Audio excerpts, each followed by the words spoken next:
amados irmãos, sejam bem-vindos. Mais uma reunião do Discurso de Apocalipse. E nós estamos na mensagem número 5. Essa mensagem tem o título Deus Triuno no livro Apocalipse, em Apocalipse. E nós estamos ainda no capítulo 1. Nós ainda estamos na introdução do livro Apocalipse. Como eu falei para vocês, a introdução vai do capítulo 1, versículo 1 até o versículo 8. Então, nós ainda estamos na introdução, tá bom? E vamos continuar até quando o Senhor queira. Apesar dessa mensagem ser sobre o Deus Triuno, e eu vou falar, espero conseguir falar sobre ela, espero que vocês desfrutem muito, assim como eu tenho desfrutado, mas eu preciso terminar a mensagem anterior,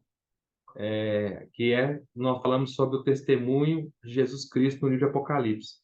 E falamos que o testemunho de Jesus Cristo, vocês se recordam, esse termo, testemunho de Jesus Cristo, diz respeito à igreja, tá? Porque a igreja, ela é a única que dá o testemunho do Senhor Jesus nessa terra, tá? Quando se fala o termo testemunho de Jesus Cristo, está se referindo à igreja. Nós somos as testemunhas de Jesus Cristo. Vocês se recordam disso? E quando fala, vocês vão ver daqui a pouquinho, quando nós entrarmos na mensagem sobre Deus Triuno, vai falar que o Senhor Jesus é a testemunha fiel. Mas aí, testemunha fiel de quem? De Deus.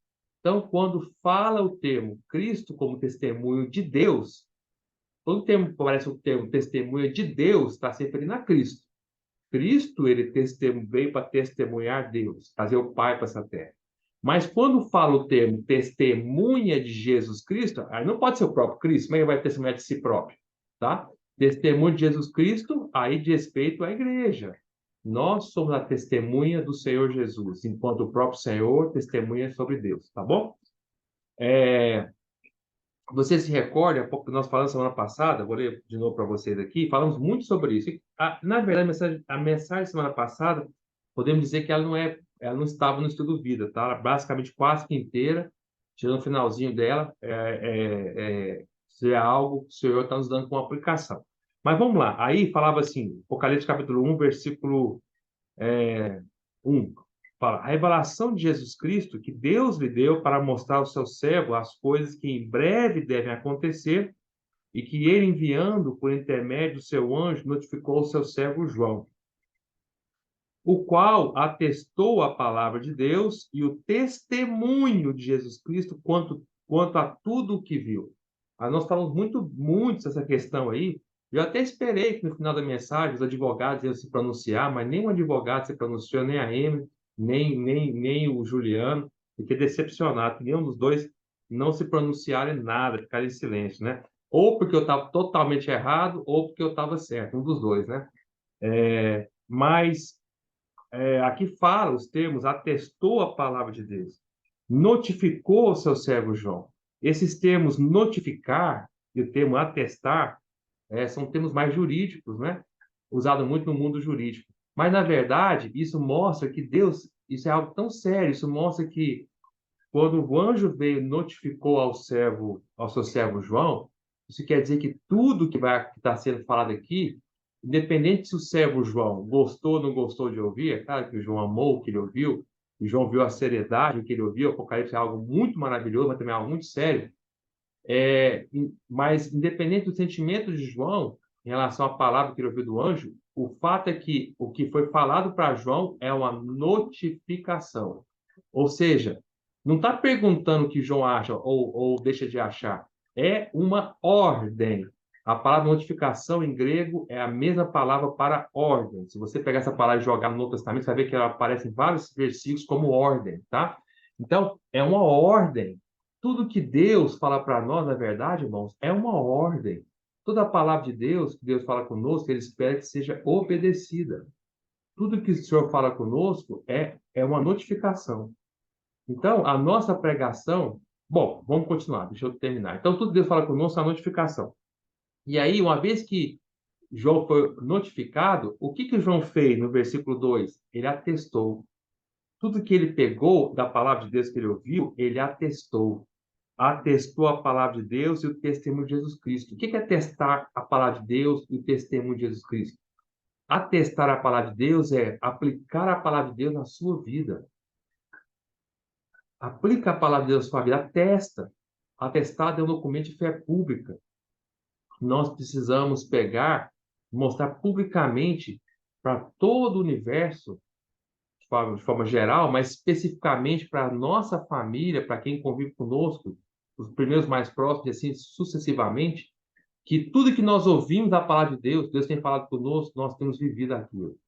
Nós temos, pelo menos, procurado viver, pelo menos temos buscado viver. É claro que, na realidade, se eu me perguntasse todos nós, ou se eu, Gustavo, vivo tudo que Deus falou comigo, é claro que não. Mas, pelo menos, Deus precisa ver que nós temos um coração, que nós somos sérios, que nós ouvimos uma notificação, uma ordem, e que nós desejamos atestar com a nossa vida a palavra de Deus. Quando nós atestamos a palavra de Deus na nossa vida, aí sim, e somente é nesse momento que nós estamos atestando o testemunho de Jesus Cristo também. Vocês perceberam que o versículo fala o qual atestou a palavra de Deus e o E é a conjunção de adição. E o testemunho de Jesus Cristo, quanto a tudo que viu. Mas primeiro fala que João atestou a palavra de Deus. Quando fala atestar a palavra de Deus, estou repetindo, eu sou repetitivo e enfático. Quando fala que ele atestou a palavra de Deus, ele está querendo dizer o seguinte: eu, João, apliquei na minha vida. E ao aplicar na minha vida, aí sim é que eu estou atestando como testemunho de Jesus Cristo fiel. Aí sim eu estou até testemunhando como igreja.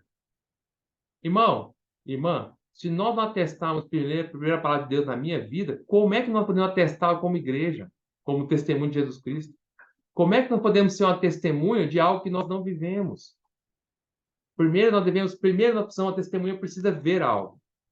Por isso que João fala, quanto a tudo que viu. Nós precisamos ver algo. Quando nós vemos algo e nós ouvimos algo da parte de Deus, nós nunca mais somos os mesmos. Nós tornamos uma testemunha. Testemunha eu falei para vocês também. No grego é a mesma palavra para mártir. Ou seja, aqueles que estão dispostos a morrer pelo que viram. E contei para vocês a história de João, como João estava disposto a morrer pelo que ele viu.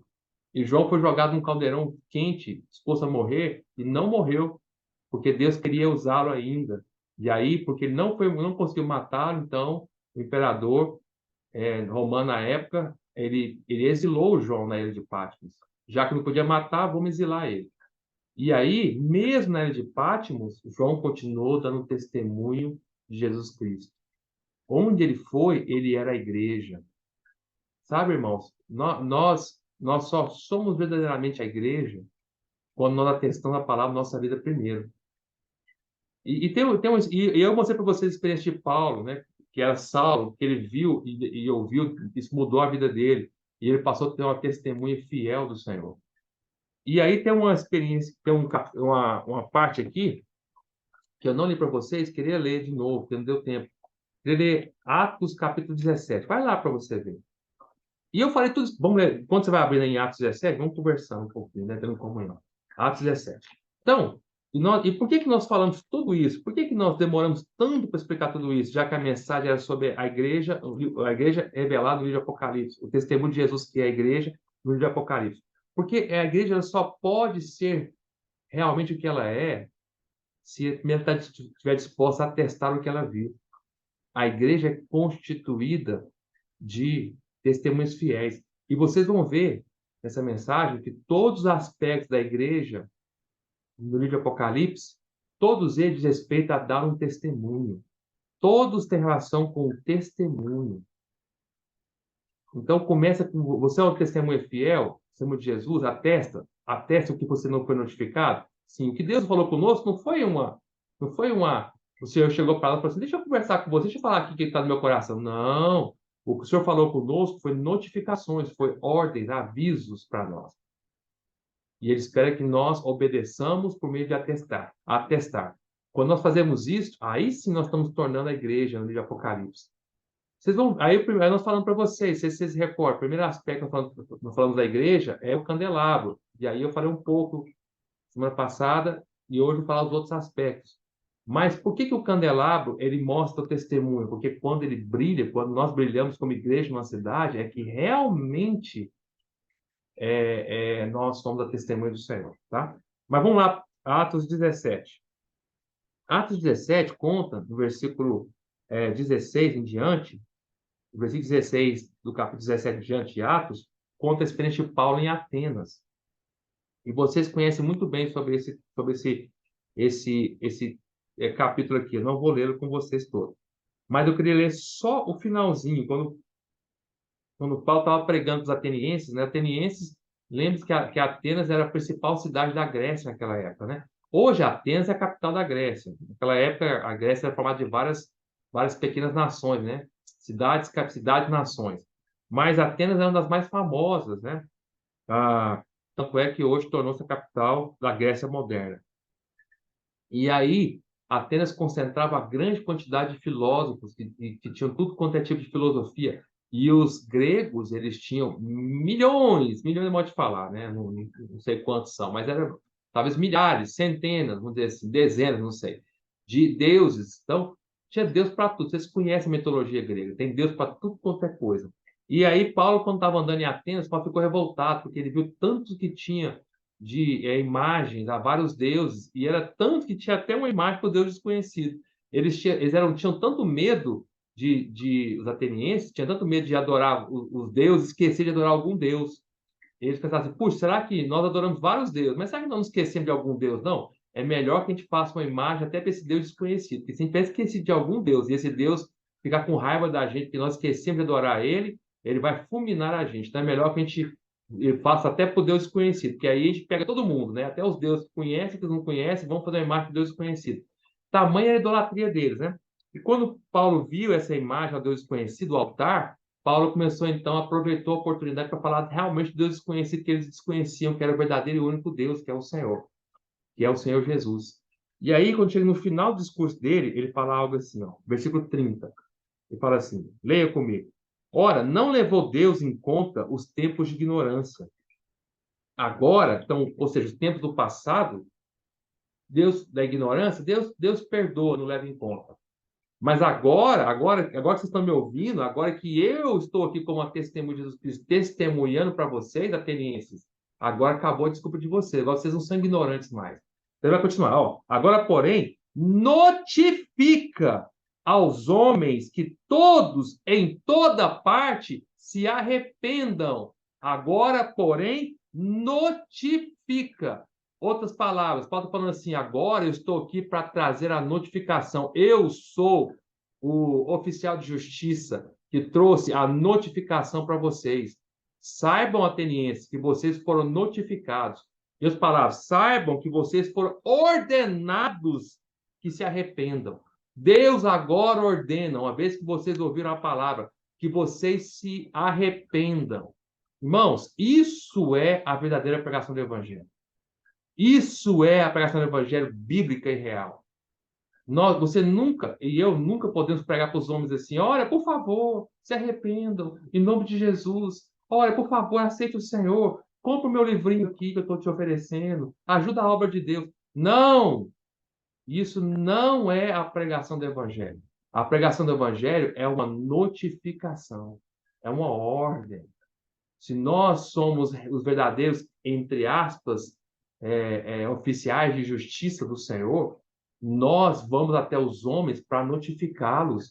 Não é para pedir se eles querem ou não querem se arrepender. Eles devem se arrepender. Eles são ordenados a se arrepender. Se eles vão ou não se arrepender, é outra questão e eles vão se ver um dia com o juiz, quando o juiz vier no tribunal dele para julgá-los. Porém, nós, como oficial de justiça, nós estamos aqui como testemunhas do juiz, estamos aqui para notificar. Olha o que Paulo fala, ó. Porém, notifica aos homens que todos, em toda parte, se arrependam. Por quê? Aí ele fala, por quanto estabeleceu um dia. Esse um dia é a volta do Senhor. É Apocalipse que nós estamos falando. Porque estabeleceu um dia em que há de julgar o mundo com justiça, por meio de um varão que destinou e acreditou diante de todos. Quem é esse varão? O Senhor Jesus. Ressuscitando dentre os mortos. Então, Paulo está dizendo o seguinte: vocês foram notificados. Enquanto vocês estavam na ignorância, Deus perdoou. Mas agora acabou a ignorância. Agora a testemunha de Jesus Cristo chegou. O candelabro chegou em Atenas. A igreja chegou em Atenas. Nós estamos aqui para brilhar. E agora vocês foram notificados que se arrependam. Se vocês não quiserem dar atenção à notificação, isso é entre vocês e Deus. Mas saiba, vai chegar um dia o tribunal. Um dia vocês vão estar diante do juiz. E um dia esse juiz vai julgar vocês por meio do varão que ele morreu, que ele entregou por vocês na cruz, se vocês não quiserem aceitá-los. E o Senhor mesmo falou isso. Isso não é palavra de Paulo. O Senhor pegou e falou que aquele que não crê e não tem um filho já está condenado. Aquele que tem um filho, esse tem a vida. Aquele que não tem um filho já está condenado. Irmãos, nós precisamos entender que Apocalipse é uma questão de notificação e atestar. Isso é algo tão sério. Na verdade, não só Apocalipse, toda a nossa vida cristã é notificação e atestado. Notificar e atestar. Deus notificou, eu atesto. Deus notificou, eu proclamo. Deus notificou, eu obedeço. Tá? E aí, qual foi o resultado? Versículo 32. Quando ouviram falar de ressurreição de mortos, uns escarneceram e outros disseram: a respeito disso te ouviremos noutra ocasião. Ou seja, muitos não deram moral e outros falaram assim: ah, tá bom, outro dia eu vou te ouvir. Hoje eu não estou afim de obedecer e me arrepender, não. Tudo bem, esses que assim falaram, um dia vão chegar diante do Senhor. E a Bíblia nos mostra que, pelo menos no que diz respeito a esse ateniense aqui, nunca mais eles tiveram outra oportunidade de ouvir a palavra de Deus. Pelo menos nunca mais a Bíblia conta que nenhum servo de Deus voltou ali. Se voltou ou não voltou, nós não sabemos, mas pelo menos a Bíblia ficou em silêncio em relação a isso. O que quer dizer que é possível, ninguém está afirmando, mas é possível que nunca mais houve essa segunda ocasião para eles ouvirem. Pelo menos o que diz respeito a Paulo não tivesse essa ocasião, porque fala assim: a respeito disso, te ouviremos a você, Paulo, em outra ocasião. Não houve outra ocasião. Paulo não voltou lá novamente para que os atenienses ouvissem Paulo. Irmãos e irmãs, a ocasião passa, a oportunidade passa. Hoje é a hora, hoje é a era de nós testemunharmos pelo Senhor. Somos a igreja de Deus. Hoje é o momento. Não deixe para depois, a oportunidade passa, a ocasião passa. Falar, em outra ocasião eu falo do Senhor. Não haverá outra ocasião. O nosso Deus é o Deus do hoje e agora. Nosso Deus nunca é o Deus do amanhã. E nunca é o Deus do ontem. É o Deus do hoje e agora. Nós temos a oportunidade, aproveitar todas as oportunidades. Em Colossenses, Paulo fala para os colossenses, né? Aproveitar as oportunidades. Vamos aproveitar, tá bom? 34. Houve, porém, graças a Deus, houve, porém, como sempre Deus tem os seus, né? Os escolhidos, houve, porém, alguns homens que se agregaram e a ele creram. Entre eles estava Dionísio, o Areopagita, uma mulher chamada Dâmaris, e com eles outros mais. Graças a Deus, Deus tem os seus fiéis. Deus tem a sua igreja, o seu candelabro, onde ele estiver. Então vamos voltar lá para Apocalipse, tá bom? Eu espero que vocês tenham entendido, né? Eu não estou fugindo do livro de Apocalipse. Eu não voltem fugindo do tema, não. Não estou. Eu estou querendo dizer que Apocalipse é uma questão toda de notificação e atestar. O que fala no capítulo 1, versículo 1, que tudo que João ouviu sobre o Apocalipse, do capítulo 1 ao capítulo 22, tudo que João ouviu foi o que o anjo deu para ele, notificou ele. Então, o Apocalipse inteiro, cada versículo, cada capítulo é uma notificação. E João, em contrapartida, atestou tudo que ele ouviu. Atestou tudo que ele ouviu. Bom, então vamos falar sobre a igreja no livro de Apocalipse. Então, o primeiro aspecto já falamos, é o candelabro mostrado no capítulo 1, né? As 7 igrejas, os 7 candelabros, falamos semana passada. Então, vamos para o segundo aspecto, que eu já falei semana passada, né? O segundo aspecto da igreja de Apocalipse, só aparece Apocalipse a grande multidão. Sabia que a igreja é uma grande multidão? Então já falamos sobre isso, né?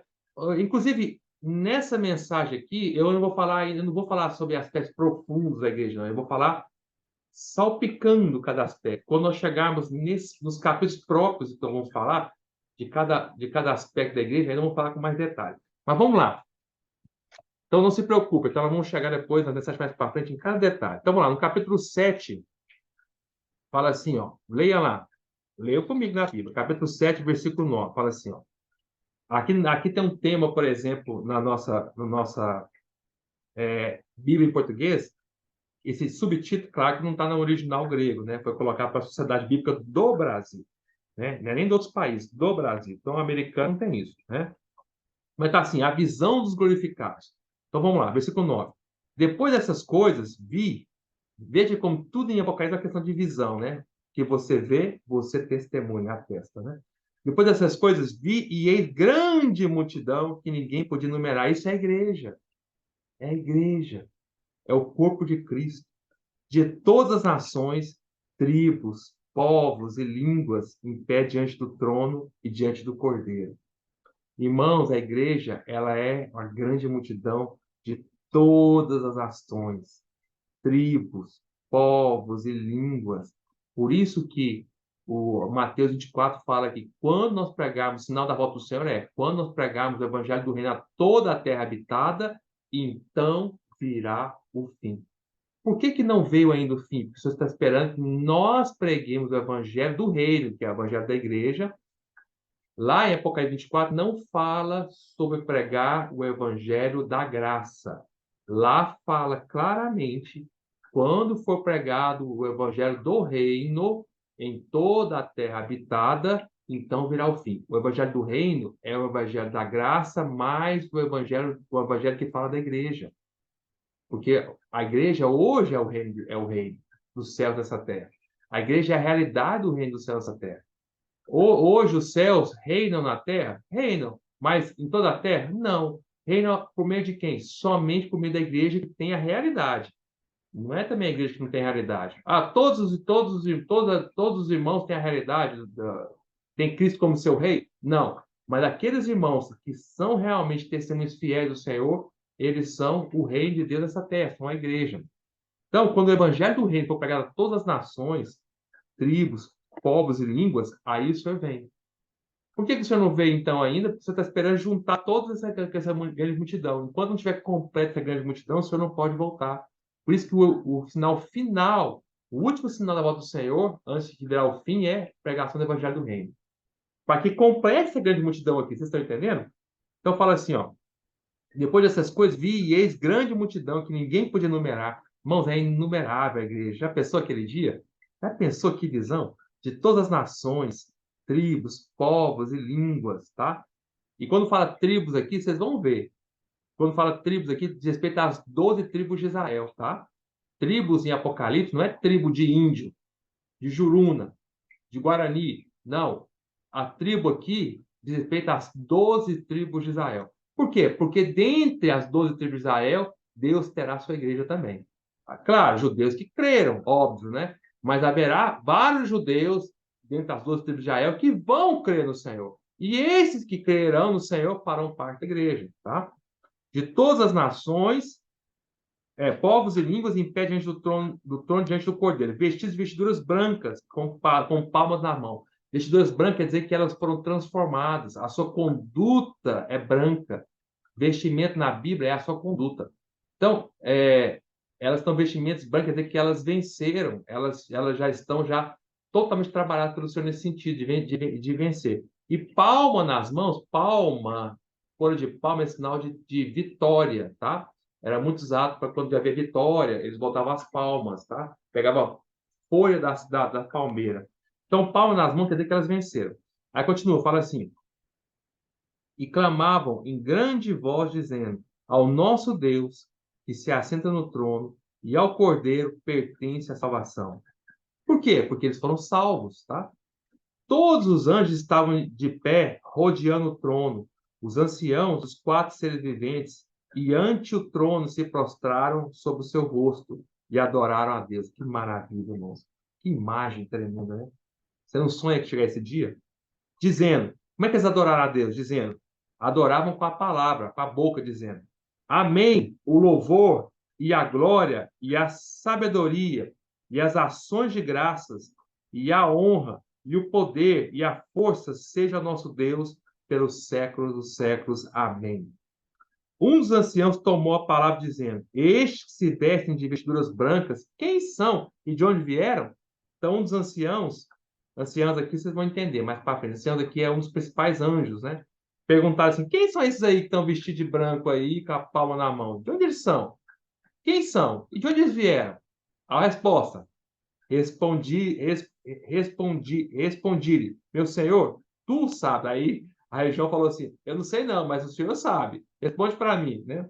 Ele então me disse, são estes que vêm da grande tribulação lavaram as suas vestiduras e as alvejaram no sangue do Cordeiro. Tá vendo? Quem é que lava as suas vestiduras e as alvejam no sangue do Cordeiro? Quem que você acha que faz isso? Um judeu? Um incrédulo? Quem faz isso? Somente os que creram. Somente um judeu que não creu no Senhor, quem não creu, que ele continua no Velho Testamento, no judaísmo, ele lava a sua veste no sangue do Cordeiro, ele nem reconhece que Cristo é o Cordeiro de Deus. Ele nem crê que Cristo é o Messias que veio. Como é que ele vai lavar seu sangue, lavar sua veste com o sangue do Cordeiro? Quando fala lavar sua veste com o sangue do Cordeiro, já está se referindo a todos os que creram no Senhor Jesus, em todos os povos, terras, nações. Ou seja, todos a igreja. Aí fala assim, peraí, irmão Gustavo, que fala que são estes que vêm da grande tribulação. Então, esses não são aqueles que vão vir da grande tribulação lá, dos últimos 3 anos e meio, da grande tribulação? Não confunda, tá? Aqui, grande tribulação não é a grande tribulação dos últimos 3 anos e meio. Não é, tá? A grande tribulação aqui está dizendo a tribulação que todos os crentes experimentam na sua vida desde o momento que creram. Desde que a igreja surgiu, irmãos, lá em Atos capítulo 2, de Pentecostes, até os dias de hoje, todos os crentes têm passado por tribulação. Essa é a grande tribulação que está se referindo aqui. Então, a Bíblia não é tão simples como você está pensando, né? Só para você ver a palavra grande tribulação, você já liga na sua cabeça lá na frente, que é os últimos 3 anos e meio, em que vai estar o anticristo, tudo. Não, aqui não. A grande tribulação aqui está se referindo a tudo que os crentes passam ao longo da sua vida. Você não percebe como nós estamos sendo perseguidos? Todo crente passa por tribulação. O Senhor falou assim: no mundo passareis por aflições, mas tem de bom ânimo. Irmão, a promessa que o Senhor para todos nós, os crentes, é aflição, mas também bom ânimo. Você pode perceber que desde que você creu, talvez você está sofrendo até mais do que antes de crer. Muitos de nós, depois que cremos, sofremos mais do que antes de crer. Por quê? Porque antes de crer, nós éramos do diabo mesmo. Mas depois que nós cremos, nós passamos a ser do Senhor. E aí há uma luta agora, porque aí nós entramos no reino do Filho do seu amor. E agora nós estamos lutando contra o inimigo, lutando contra a correnteza desse mundo, lutando contra as coisas desse mundo. Por isso nós sofremos. Antes não, antes nós éramos como uma folha seca levada para as coisas desse mundo. Então não fazemos oposição nenhuma ao mundo. Mas ao crer, entramos em muito sofrimento, porque passamos agora a bater de frente com esse mundo, com tudo que esse mundo representa. Olha lá em João capítulo 16. Deixa eu sua Bíblia aberta aqui, mas olha lá em João 16. Olha o que o Senhor falou. Palavra do Senhor. João 16, versículo 33. Fala assim: estas coisas vos tenho dito para que tenhais paz em mim. No mundo, acabei de citar para vocês, né? Passais por aflições, mas tende bom ânimo, eu venci o mundo. Tá vendo? Então, as aflições é uma promessa que o Senhor para todos os clientes. Todos os clientes estão passando por essa grande tribulação. Não a grande tribulação dos 3 anos e meio, né? Mas vamos continuar. Olha que maravilha. Olha como é que Deus é maravilhoso com a sua igreja. Olha só. Olha o versículo 15. Continuando. Estou lendo Apocalipse 7. Voltando para Apocalipse 7, versículo 15. Aí o anjo respondeu para João: João, essa multidão que você está vendo aí é aqueles que lavaram as suas vestes duras e alvejaram no sangue do Cordeiro. Ou seja, é a igreja. Aí o 15. Ele continua. Razão porque se acham diante do trono de Deus e o servem de dia e de noite no seu santuário. Irmão, um dia nós vamos estar diante do Senhor, vamos servir a Deus por toda a nossa vida. Não é porque nós somos bons, não. Não é porque nós fizemos algo, não. É porque nós lavamos nossa vida, nossas vestes, nossa conduta no sangue do Cordeiro. É pelo que o Cordeiro fez. Essa é a razão porque nós nos achamos diante do trono de Deus e vamos nos servir de noite, de dia e de noite, no seu santuário. Vamos continuar. E aquele que se assenta no trono estenderá sobre ele o seu tabernáculo. E aquele que se assenta no trono está falando de Deus. E Deus, enquanto nós servimos a Deus, sabe o que Deus vai fazer conosco? Ele vai estender sobre nós o seu tabernáculo. Tabernáculo quer dizer uma tenda. Era uma tenda do Velho Testamento, lembra? Então, quando Deus fala, quando aqui o versículo fala que Deus vai estabelecer sobre nós, estender sobre nós o seu tabernáculo, quer dizer que Deus vai colocar a sua tenda sobre nós, nos dando abrigo e proteção.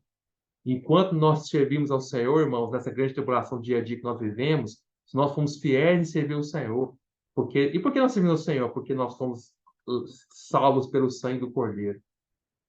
Nós precisamos dizer assim, Senhor, eu te sirvo, Senhor, porque eu te amo. Eu te sirvo porque o Senhor me salvou, me lavou com o teu sangue. Senhor, como, depois de ter lavado a minha vida com o sangue do teu Cordeiro precioso, do único verdadeiro Cordeiro, do Filho de Deus, depois de ter, o Senhor ter feito tudo que o Senhor fez por mim, Senhor, como eu não vou te servir? Depois do que o sangue passou na minha vida, Senhor, eu vou te servir de dia e de noite. Mas ao servir o Senhor de dia e de noite, vamos passar por tribulação. E aí o que o Senhor faz? Ele nos abandona? Não, ele vem e coloca sua tenda sobre nós. Estende seu tabernáculo sobre nós. E ele nos guarda, ele nos protege, ele nos abriga. Por toda a eternidade vai fazer isso. Ele já faz isso hoje, mas naquele dia ele continuará. Nós vamos estar servindo o Senhor por toda a eternidade, debaixo da proteção de Deus, do seu tabernáculo, tá? Agora, olha o amor de Deus. Vamos continuar. Não só isso. Ó o 16. Jamais terão fome, nunca mais terão sede. Não cairá sobre eles o sol, nem ardor algum. Por quê? Porque Deus é o nosso tabernáculo. Nós não vamos ter fome nem sede. E nem ardor. Aqui, claro, eu não creio que é fome física, nem sede física. É fome das coisas espirituais, e sede das coisas espirituais nunca mais. Por quê? Porque Deus vai estar nos alimentando sempre consigo mesmo. E não cairá sobre eles o sol, nem ardor nenhum. Por que nós não vamos ter o sol e o ardor nenhum? O sol e o ardor é sofrimento, é dificuldade, o calor, pressão. Por que não vamos ter isso mais? Porque Deus está sobre nós. Ele guarda o seu povo, ele protege o seu povo. Isso é Deus Pai. E o Filho? O que o Filho vai fazer? Olha só, versículo 17. Pois o Cordeiro que se encontra no meio do trono os apacentará e os guiará para as fontes da água da vida. E Deus enxugará dos olhos toda lágrima. Então, nós não vamos passar fome nem sede, por quê? Porque o Cordeiro vai nos pastorear por toda a eternidade. E não vai ter sol para nos arder, porque Deus vai botar sua tenda sobre nós. Olha que é o amor de Deus. Por toda a eternidade, irmão, nós vamos experimentar o abrigo de Deus e o apacentar de Cristo. Ó Senhor Jesus, você não está ansioso para desfrutar hoje ainda o abrigo de Deus e o apacentar de Cristo? É Ele que enxuga de nós todas as águas. Muito bem, esse aqui é outro aspecto da igreja no livro de Apocalipse. Vamos para outro aspecto. Ó Senhor, tem que correr. Tem que correr, tem que correr, senão não entra nem na mensagem de hoje. Eu nem cheguei na mensagem de hoje. Vamos para o capítulo 12.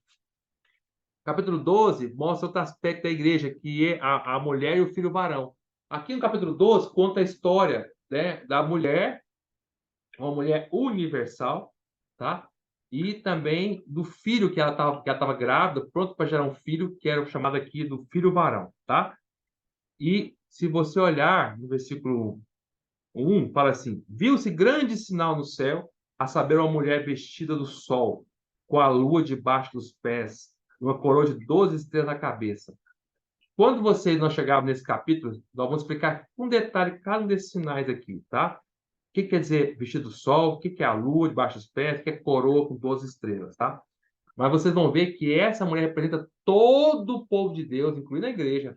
Todo o povo de Deus, desde o Velho Testamento até o Novo Testamento, tá? Mas a maior parte da mulher é a igreja do Novo Testamento, tá? Mas também envolve os santos do Velho Testamento. Vocês vão ver isso aí, tá? As estrelas na cabeça, as 12 estrelas representam os patriarcas. Vocês vão ver isso aí com mais detalhe, nós chegarmos lá, tá? Vestido do sol, o sol é a igreja, tá? Vocês vão ver, é a lua debaixo dos pés. Eu vou deixar isso para depois, lá na época nós chegarmos lá. Mas saiba que essa mulher, ela representa todo o povo de Deus, incluindo a igreja, tá? A igreja é essa mulher.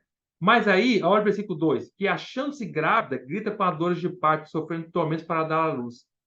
Quem que ela está para dar à luz? É o filho varão. O filho varão ela vai dar à luz, não é uma mulher. Ela não vai dar à luz a uma filha varoa, ela vai dar à luz a um filho varão. Porque filho é a parte forte. Na Bíblia, o homem é a parte forte, tá? E é um varão. Varão é uma ênfase mais ainda que ele vai ser algo forte, tá? Então, ela está sofrendo para gerar um filho. Olha o versículo E outra coisa, Satanás está doido para destruir a mulher, mas principalmente para destruir o filho dela, tá?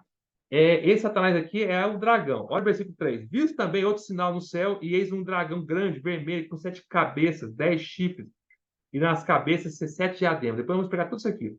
A sua cauda arrastava a terça parte das estrelas do céu. Satanás, na sua rebelião, pegou um terço dos anjos, tá? As quais lançou para a terra. Quando Deus pegou, lançou para a terra eles, né? E o dragão se deteve em frente da mulher que estava para dar à luz, a fim de lhe devorar o filho quando nascesse. Nasceu-lhe, pois, o filho varão. Quando fala nascer aqui, é a ressurreição, tá? Quando o filho nasceu, ele foi ressuscitado e arrebatado, tá? Você vai entender com isso com mais calma, lá. Que há de reger todas as nações com 7 ferros. Então, quem vai reger todas as nações com 7 ferros? É a mulher? Não, é o filho que ela vai gerar. É a parte forte, tá? E o seu filho foi arrebatado para Deus até o seu trono, o arrebatamento, tá? A mulher, porém, fugiu para o deserto, onde lá havia Deus preparado lugar para que nele a sustentem durante 1260 dias. Então, a mulher ficou na terra. A grande parte do povo de Deus que vai estar naquela época, na época da grande tribulação, quem é o povo de Deus que vai estar nessa terra? Vai ser os crentes, a igreja, e também os judeus que, que são fiéis ao Senhor, tá? Os judeus que amam o Senhor, tá? Os judeus que vão ser marcados por Deus. Vocês vão entender isso mais para frente. E eles vão fugir para o deserto, para um lugar de proteção, tá? Nós não sabemos onde é o deserto, mas nós chegamos lá, nessa mensagem, nós vamos dar algumas sugestões para os irmãos do que nós pensamos que pode ser o deserto, tá? Mas o fato que seja para onde for, que a mulher que fuja para o deserto, ela vai fugir porque ela não tem capacidade de lutar contra Satanás, tá? Ela tem que fugir e Deus vai protegê-la durante a grande tribulação, que é o período desses 1260 dias, são os 3 anos e meio. Mas vai passar pela grande tribulação. Então não pense que se você ficar na grande tribulação, como parte da mulher, você não vai sofrer. Vai ficar aqui, vai passar pela grande tribulação, mas vai estar com a proteção do Senhor, mas vai sofrer muito. Mas os vencedores, quem são o filho varão? São a parte forte da mulher, são os crentes vencedores, são aqueles que lutam pelo Senhor. Desde que creram, eles lutam pelas coisas de Deus, eles servem o Senhor, eles lutam, estão dispostos a sofrer, estão dispostos a ser a testemunha do Senhor, estão dispostos a ser mártires pelo Senhor. Essa é a parte forte, é o filho varão, é quem está disposto a lutar.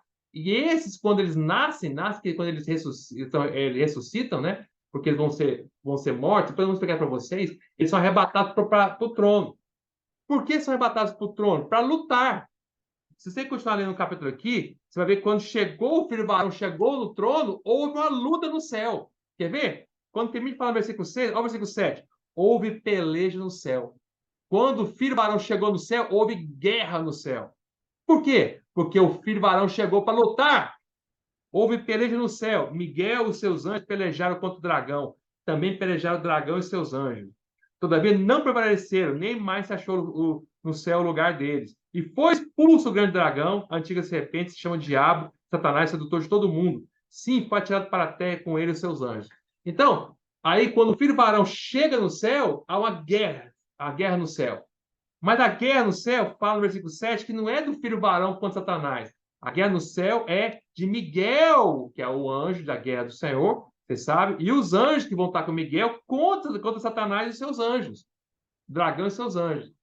Mas você fala assim, irmão Gustavo, peraí, você falou que o filho varão chega no céu para lutar, mas aqui, quando chega no céu não é ele que luta, é Miguel e os anjos contra Satanás e seus anjos? Sim, é verdade. Mas porque o filho varão, quando chega lá, ele dá ordem, fala, Miguel, cheguei, pode descer em cima de Satanás e seus anjos, pode cair matando sobre eles.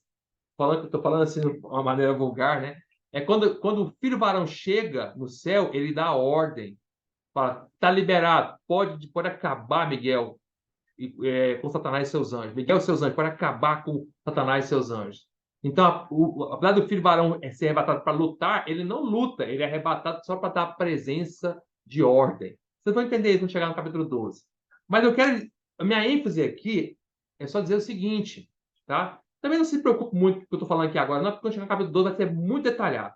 O que eu estou querendo dizer aqui agora é uma única ênfase, que o arrebatamento não é, que a gente tem um conceito errado do arrebatamento. A gente acha que o arrebatamento é para nós desfrutarmos do Senhor, é para nós chegarmos lá no trono de Deus e só festa, bênção. Não, o arrebatamento não é para nossa satisfação.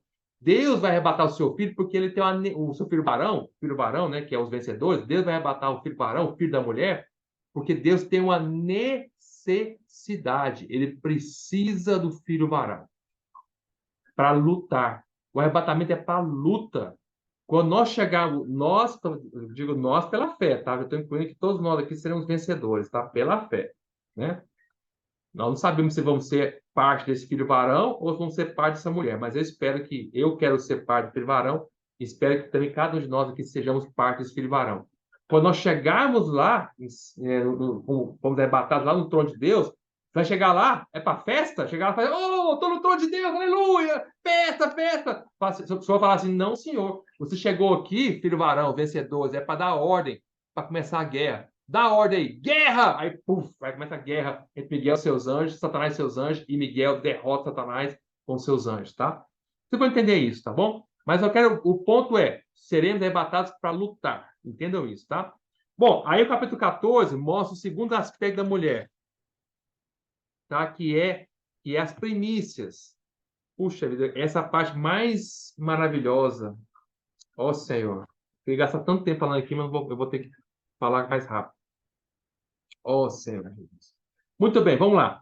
Aqui em capítulo 14 mostra que as primícias. Aqui também fala de um arrebatamento. Vocês vão ver também, tá? Quando chegar no capítulo 14. Fala assim, ó, o versículo 1. Olhei e eis o cordeiro em pé sobre o Monte Sião. O Monte Sião aqui é o trono de Deus, é lá em cima, no alto, tá? E com ele 144.000, tendo na fronte escrito o seu nome, o nome de seu pai. 144.000, vocês vão entender isso, tá? Ou seja, esse é um número literal ou um número simbólico? Quando chegar no capítulo 14, nós vamos entender isso. Mas esses 144.000 são os vencedores também, mas agora são as primícias, tá? Vamos continuar. Ouviu a voz do céu como a voz de muitas águas, como voz de grande trovão. Também a voz que ouvi era como de arpistas quando tangem a sua harpa. Entoava um novo cântico diante do trono. Ao trono, tá vendo? Estava lá no trono, ao trono de Deus. Então, no capítulo 12, você vê o filho varão no trono. No capítulo 14, você vê esses 144.000 no trono. Ou seja, ambos foram arrebatados. No capítulo 12, fala claramente que o filho varão foi arrebatado para o trono. Aqui não fala do arrebatamento, fala só que eles estão no trono já, tá? Mas se estão no trono é porque houve um arrebatamento. Chegar lá, vamos falar isso, capítulo 14, com detalhe. Mas aqui, diferentemente, ele já começa o capítulo 14 desses 154.000 no trono. Lá no 12, não. Fala que eles estavam na terra e foram arrebatados. Tá? Ou seja, parece que o filho varão tem noção que foi arrebatado para a guerra. Não que ele tenha noção, ele dá a entender isso. Tá? E aqui no capítulo 14, não. Já parece que eles estão lá. Já começa a cena, eles estão lá no trono já, como se nem tivesse percebido que foram arrebatados. É interessante isso. Eu não quero que vocês fiquem preocupados, tá? Eu estou falando muita informação. Não se preocupe.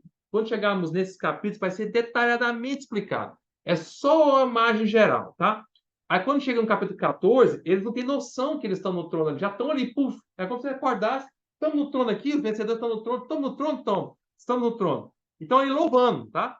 E aí fala assim, no versículo 3. Entoava um novo cântico diante do trono, diante dos 4 seres viventes e dos anciãos. E ninguém pôde aprender o cântico, senão os 144.000 que foram comprados da terra. Comprados da terra. Essa expressão comprados da terra quer dizer arrebatamento, tá? Deus veio da terra e puf, tirou eles. Arrancou eles da terra. Comprou eles da terra, tá? Essa é a expressão de comprar a terra. Foram arrebatados para lá, tá? Só que aqui vocês vão ver que eles são uma lavoura, eles são primícias. Quer ver? Ó? Continuando. Versículo 4. São estes os que não se macularam com mulheres, porque são castos.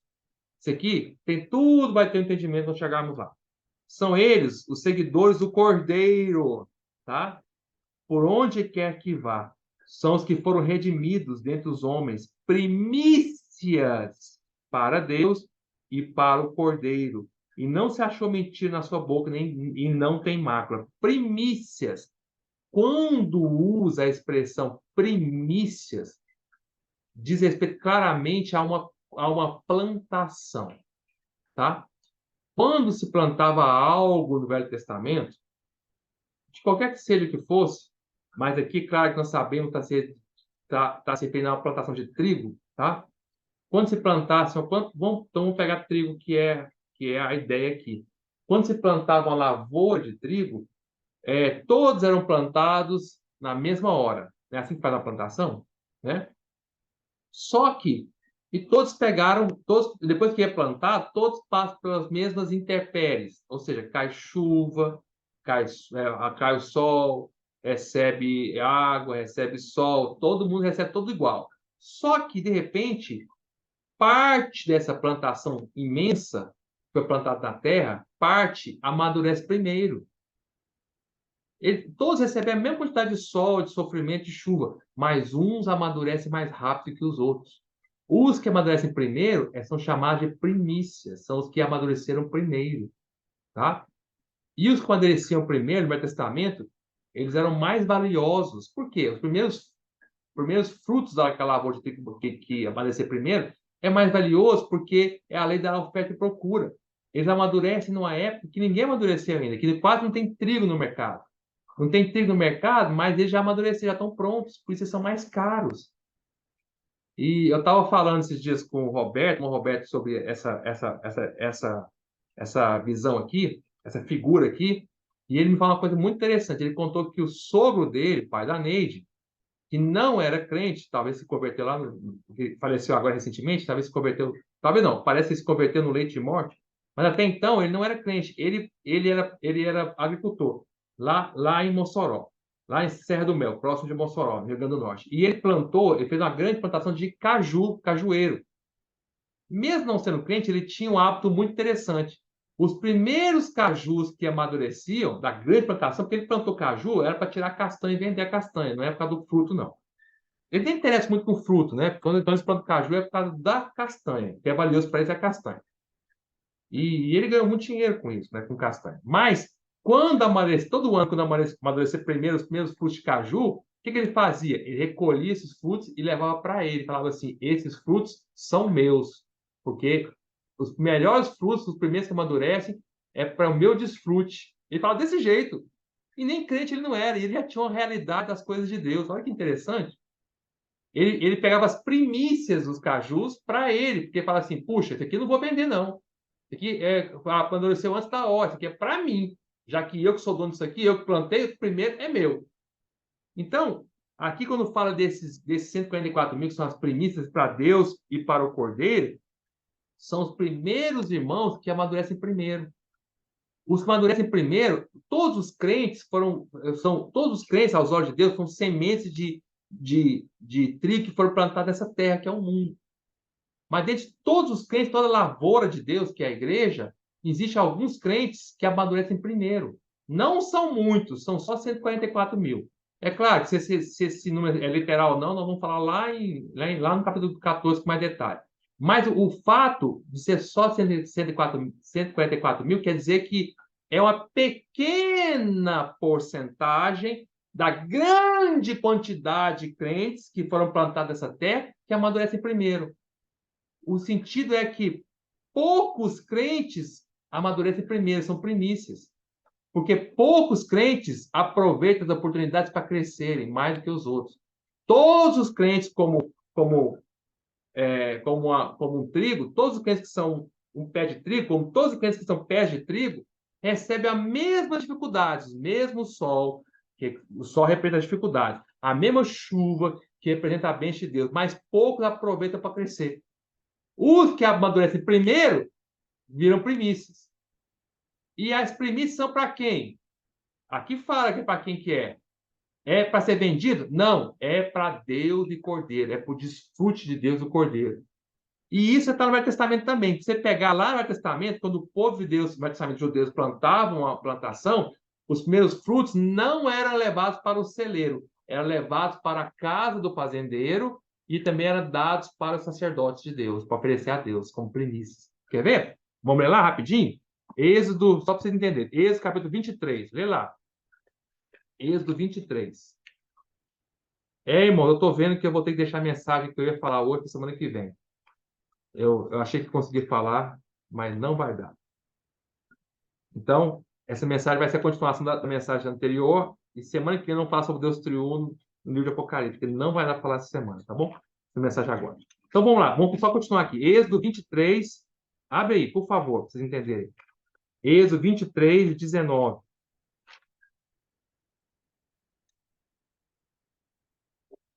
Olha só. Fala assim: as primícias dos frutos da terra trarás à casa do Senhor teu Deus. Não cozerás o cabrito no leite da sua própria mãe.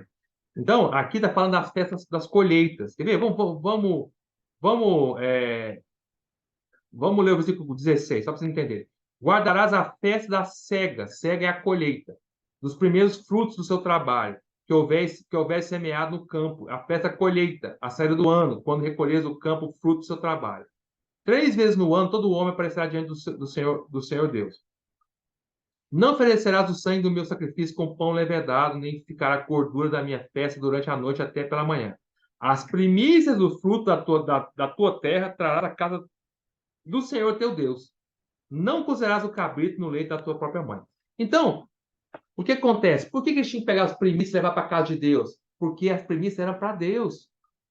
Os mais valiosos não podem ser usados para outra coisa, eles são para Deus.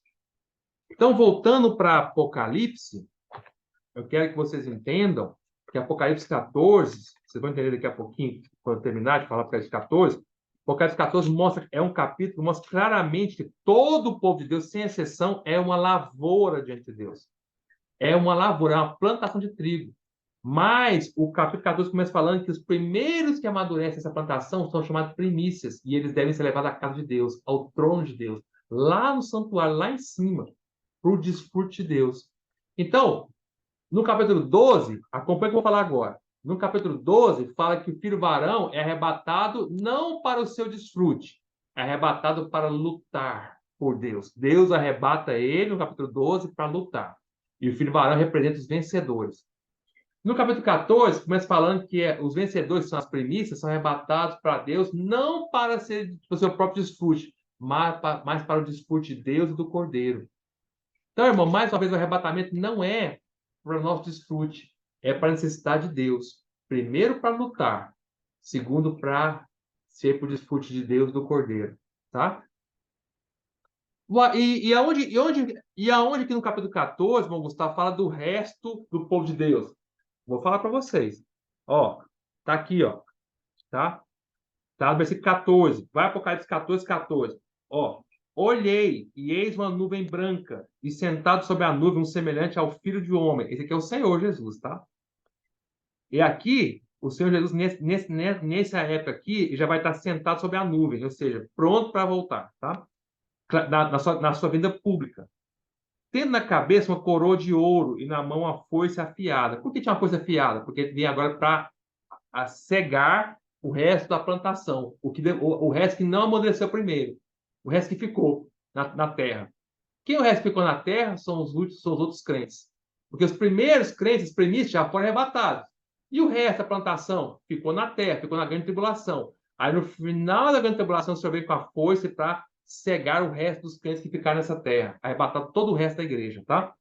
Aí continua. Outro anjo saiu do santuário, gritando em grande voz para aquele que se acha sentado sobre a nuvem: toma a tua foice e ceifa, pois chegou a hora de ceifar, visto que a seara é plantação, da terra já amadureceu. Tá vendo? O resto dos que ficaram, ficaram por quê? Porque demoraram para amadurecer. Irmãos, irmãs, se nós amadurecemos hoje, aproveitarmos o sol que o Senhor manda hoje, a chuva que o Senhor manda hoje, nós vamos ser arrebatados como primícias antes da grande tribulação.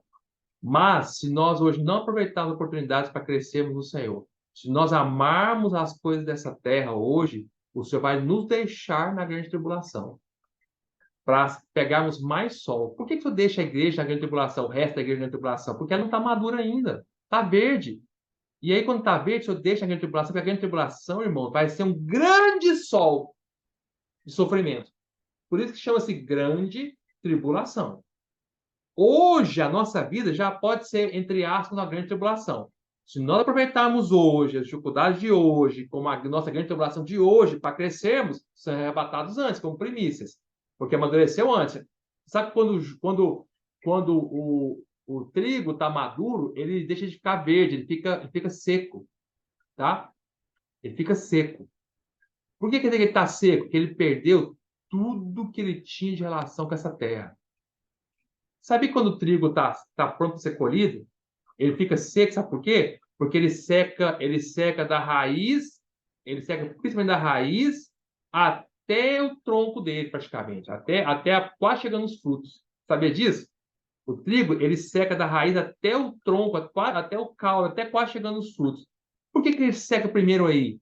Porque está cortando toda a relação que ele tem com essa terra. E o trigo também é uma plantação de raiz superficial. É fácil de ser arrancado. Por quê? Porque as raízes não são profundas. Nós, como os crentes, todos os crentes foram plantados por Deus nessa terra para ter raízes superficiais. Nós não devemos ter raízes profundas nessa terra. Nossas raízes são superficiais. Por quê? Porque essa terra não é nossa. Essa terra não é nossa pátria. Essa terra não é nosso destino final. Nós estamos aqui de passagem. Nossa terra é celestial. Nossa pátria é a Nova Jerusalém. Irmãos, nós, como fala em Hebreus, somos peregrinos nessa terra. Nós não devemos fixar nossas raízes nessa terra, não. Você sabia então assim, deixa eu dizer para você o seguinte: no Novo Testamento, os crentes, a igreja, os crentes são comparados a trigo. Mas você sabia que os judeus são comparados a uma árvore de figueira? A uma figueira? Vocês sabiam? Vocês vão ver isso em Apocalipse. Os judeus são comparados à nação de Israel com a figueira. Olha a diferença entre a nação de Israel, que é uma figueira, e a igreja, que são um trigo. É muito diferente. O trigo não tem raiz nessa terra. O trigo, quando ele está pronto para ser colhido, ele perdeu toda a conexão com as coisas dessa terra. Ele não quer saber de mais nada dessa terra. Ele perdeu a água da terra. Durante a vida dele, o trigo puxou a água da terra, puxou o nutriente da terra. Mas quando está pronto para ser colhido, ele corta toda a relação com essa terra. Ele perde o caule, seca, a raiz seca. Isso quer dizer que quando é que um crente está pronto para ser arrebatado? Quando ele desiste de todas as coisas dessa terra. Quando ele não está ligando mais essas coisas dessa terra. Ele tem as coisas dessa terra, mas não liga mais para elas. Ele fala, Senhor, pode voltar e me levar. Eu não quero mais nada das coisas dessa terra. O Senhor não tem raiz aqui. Eu não tenho nem água mais que eu puxei dessa terra. Eu estou seco. Senhor, agora estou pronto só com os frutos para o Senhor. Sabe você pegar um trigo, quando você colhe um trigo, se o trigo é bom ou ruim, é quanto menos água ele tiver. Você sabe disso, é igual a soja, é igual ao milho. Quanto mais seco ele tiver, menos umidade, melhor ele é. Se você colher um trigo ainda molhado, tem que ir lá para o celeiro pegar fogo, lá no celeiro, lá no silo, sabe disso, né? Leva para o silo, aí bota muito fogo embaixo do silo para tirar a umidade. Porque a umidade atrapalha, estraga a soja, estraga o trigo, estraga o arroz, estraga o milho. Por isso, os celeiros eles botam fogo embaixo, aquece o grão, o grão perder a umidade. Então, quanto menos umidade tem, mais valioso ele é. Assim também é o trigo. Quanto menos ele tiver dessa água dessa terra, mais valioso ele é. Ele perdeu tudo que ele ganhou dessa terra. Ele não tem mais nada com essa terra. Ele já foi queimado pelas dificuldades dessa terra. O fogo dessa terra já queimou ele. As provações já passaram. Ele já perdeu tudo que era terreno. Agora está pronto para ser levado como primícia para Deus e para o Cordeiro. Mas se nós não aproveitarmos as dificuldades de hoje, o que Deus faz? O Senhor faz? Nos permite que o resto da igreja passe pela grande tribulação. Porque ele é mau? Não. Por quê? Porque a grande tribulação vai ser um grande sol. Vai ser a maneira que Deus vai usar para forçar o resto da igreja a amadurecer. Deu a chance de amadurecer antes. Não aproveitou? Fique na grande tribulação. Vai ter um sol escaldante para poder amadurecer. Muito sofrimento. Ainda assim, nós vimos, o Senhor vai guardar a igreja ainda da grande tribulação. Vai sofrer, mas vai estar protegido no deserto. Mas é um deserto.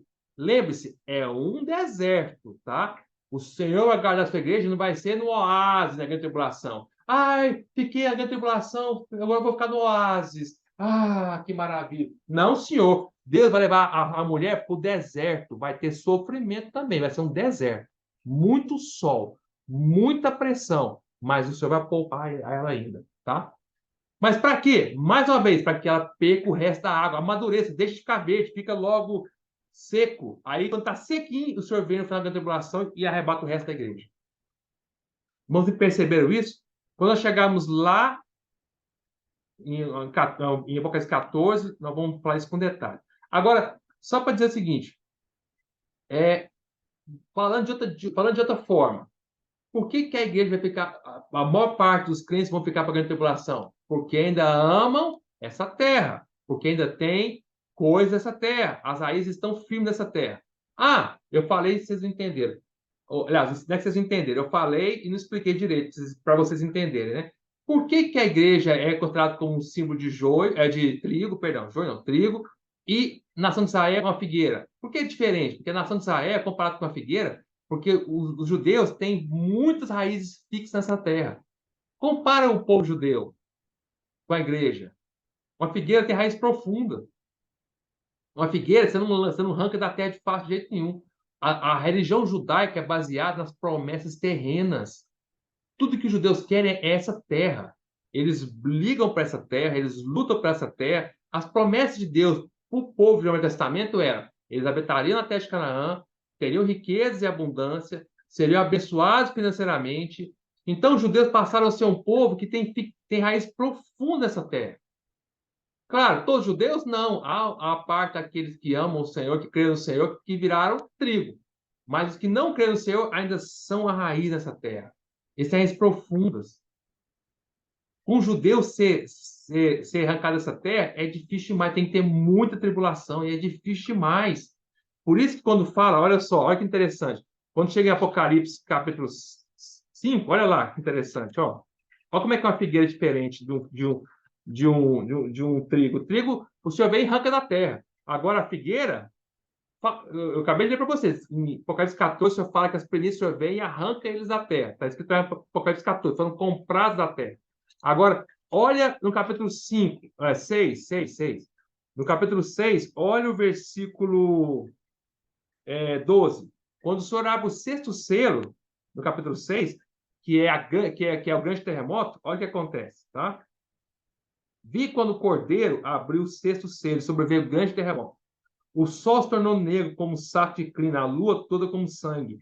As estrelas do céu caíram pela terra, como a figueira, quando abalada por vento forte, deixa cair os seus figos verdes. Uma figueira, meu irmão, para que deixa cair o seu fruto verde, tem que ser abalada com vento forte. Por quê? Porque tem raiz profunda nessa terra. Os judeus que ficarem e vão ficar para a grande tribulação, quase todos ficarão, só alguns que não, né? Aliás, peraí, deixa eu corrigir. Todos os judeus, sem exceção, ficarão para a grande tribulação. Quando o Senhor voltar, claro. Quando começar a grande tribulação, os judeus que estiverem aqui, os vivos, todos ficarão para a grande tribulação. Porém, o Senhor vai guardá-los também, tá? Vocês vão entender isso. Vai guardá-los também. Alguns deles, não todos eles, só vai guardar alguns deles, tá? Desses judeus. Sofrerão, mas serão guardados junto com a mulher, tá? Mas o resto do povo judeu que ficar, olha como é que eles são a figueira, para que eles possam crer no Senhor. Nós sabemos que no final da grande tribulação, quando o Senhor voltar com os vencedores, na guerra do Armagedon, aí sim os judeus que estiverem ali vão aceitar o Senhor. Mas, irmãos, para que eles creiam, eles têm que ser abalados com um vento muito forte, porque a figueira tem raiz demais nessa terra. O judeu ama demais essa terra, ama demais as coisas terrenas. Nós somos diferentes, nós somos o povo celestial. Eu estou querendo só dizer para vocês, irmãos, vocês lembram de Abraão? Abraão tinha duas descendências. Tinha descendência terrena, que lá em Gênesis foi comparado com a areia da terra. Se eu falou para Abraão, conta a areia da terra. Você consegue contar a areia da terra? Abraão falou assim: não, Senhor, eu não consigo não. Aí o Senhor falou assim: pois é, a tua descendência será como a areia da terra, incontável. Quando o Senhor estava dizendo isso para Abraão, estava se referindo à descendência terrena de Abraão, porque a areia da terra é terreno. Quem são a descendência terrena de Abraão? Os judeus, tá? Os judeus são terrenos. Eles amam essa terra. Eles amam as coisas dessa terra. Eles são figueira, eles amam aqui. Mas o Senhor também um dia chamou Abraão e falou assim: Abraão, sai da sua tenda. Aí Abraão saiu e falou assim, Abraão, olha para o céu. Abraão olhou para o céu. Conta as estrelas. Você consegue contar as estrelas? Não, senhor, não consigo não. Pois é, a sua descendência será como as estrelas do céu. Ué, mas descendência de estrela do céu é muito diferente de descendência de areia da terra. O Senhor falou para Abraão que Abraão teria duas descendências, uma do céu e uma da terra, uma estrela e uma areia. Tem que ser duas diferentes, porque não pode ser igual. A areia é muito diferente da estrela do céu. A estrela está no céu, a areia está na terra. Há um abismo imenso entre o céu e a terra, que as estrelas e a areia. Certo? Não é não? Você que está na Terra, você consegue alcançar as estrelas do céu? Quilômetros e quilômetros de altura. Então, quer dizer que há duas descendências muito diferentes. Uma celestial, de Abraão, e uma terrena da Terra. Quem é a descendência terrena? Judeus. Quem é a descendência de Abraão celestial? Nós, a igreja. Paulo fala que nós somos verdadeiros israelitas, nós somos verdadeiros descendentes de Abraão. Abraão também é nosso pai, mas em Cristo Jesus. Mas nós somos diferentes dos judeus, nós somos celestiais, nós não temos nada a ver dessa terra, nós, a igreja, não temos nada dessa terra, nossas bênçãos vêm dos céus, é as coisas espirituais. Nós não preocupamos com nada físico. Nós, igreja, para nós, a igreja, nada nessa terra é santo, a não ser Cristo e a sua palavra e o seu povo. Mais nada é santo. Não tem prédio santo, não tem monumento santo, não tem pedra santa, não tem rio santo, não tem cidade santa. Para não tem nada santo, somente Cristo e a sua palavra e o seu povo. Já os judeus, não. O Rio Jordão é santo, Jerusalém é santo, o monte do templo é santo, eles querem reconstruir o templo, porque o templo é santo. Tem a caverna de Macpela santa, que trata os patriarcas, tem lá o túmulo de Davi, que é santo, tem a água santa, porque é a água lá de Israel, tem tudo para eles é santo, entendeu? Para nós, nada dessa terra é santo. Por isso, quando eu fui em Israel, eu fui assim, ai, meu Deus, cheguei em Israel, vou pisar nas coisas santas de Israel. Oh, que bom, eu vou tocar onde o senhor andou. Eu vou tocar na água do Mar da Galileia. Ai, que maravilha, vou sentir a presença do Senhor. Cheguei lá, não senti nada. Por quê? Porque as coisas dessa terra, nada delas tem valor para nós. O único lugar em Israel que me tocou foi justamente o único lugar onde o Senhor não está, que é o túmulo dele. Cheguei lá no túmulo lá, quando eu entrei no túmulo assim, que é uma caverna, né? Aí eu entrei lá dentro do túmulo, tinha uma plaquinha assim, ele não está aqui, ele ressuscitou. Foi a única coisa que me tocou. É justamente o lugar onde o Senhor não está. Entende, irmãos? Nós somos celestiais, tá? Muito bem. Eu espero que tenham entendido a diferença entre as primícias e o resto da lavoura, tá bom? Nós somos trigo. Israel é uma figueira com muitas raízes, tá? Bom, vamos. E quando o senhor vier para. No final de Apocalipse 14, nós vimos que o senhor vier com a foice na mão para cortar o resto da lavoura que ficou, que é a igreja que ficou, é quando o senhor estiver terminando a grande tribulação. É a consumação do século, tá? Quando o senhor estiver voltando na sua vida pública, tá? Quer ver? Mateus 3,39. Lê lá, só para vocês entenderem. Então, quando vocês vão abrir 3,39, eu espero que vocês estejam entendendo, tá? Eu estou terminando já. Mateus, Mateus 3,39, lê lá. Mas Apocalipse 14 começa falando das primícias, são os vencedores. Depois, lá no versículo 14, fala da ceifa, que é o resto da lavoura que ficou. Essa lavoura é o resto da igreja, tá? E fala que o Senhor vem para ceifar o resto que ficou. Quando o Senhor fala que vem para ceifar, é o final da grande tribulação, é a consumação dos séculos. Como é que eu sei disso? Mateus 3,39, lê lá. Mateus 3,39. Tem várias explicações para isso, tá, irmão? Eu estou explicando só uma agora, porque não tem em detalhe, não. Mateus 3,39. Fala assim, ó. Aqui Mateus 13, 39, 36 até o 43, é a parábola do joio e do trigo, tá? Que é justamente essa questão da lavoura. Aí, quando chega no versículo 39, fala assim: o inimigo que semeou é o diabo. A ceifa é a consumação do século. E os ceifeiros são os anjos. Tá? Então, quando é final da grande tribulação consumindo o século, vai ser a ceifa, quando o Senhor vier para tirar o resto da lavoura que ele deixou nessa terra, que são os crentes, tá bom? E também, vocês sabem muito bem que Paulo comparou muito bem, Paulo e os apóstolos comparou muito bem a igreja com a lavoura também, tá? Olha lá 1 Coríntios, capítulo 13. 1 Coríntios 13. 13 não, 1 Coríntios 3, desculpe. 1 Coríntios, capítulo 3, versículo 9. Não, versículo 9 não, vamos para o versículo 6. 1 Coríntios, capítulo 3, versículo 6 ao 9. Paulo fala assim: eu plantei. Plantou quem? Quem que Paulo plantou? Os crentes. Quando você prega o evangelho, você está plantando um pé de trigo, tá? Eu plantei, Apolo regou, mas o crescimento veio de Deus. De modo que nem o que planta é alguma coisa, nem o que rega, mas Deus que dá o crescimento. Ora, o que planta e o que rega são um, e cada um receberá o seu galardão segundo o seu próprio trabalho. Porque de Deus somos cooperadores, lavoura de Deus, edifício de Deus sois vós. A igreja é comparada com a lavoura, tá? Uma lavoura de trigo, tá bom, irmãos? Muito bem. Eu vou parar por aqui, porque eu acho que eu já parei, estendi meu tempo. Mas ainda semana que vem, eu ainda vou terminar essa mensagem aqui, nem que terminar, que tem que falar tem que falar mais 4 aspectos da igreja no livro de Apocalipse, tá bom? Jesus é o Senhor.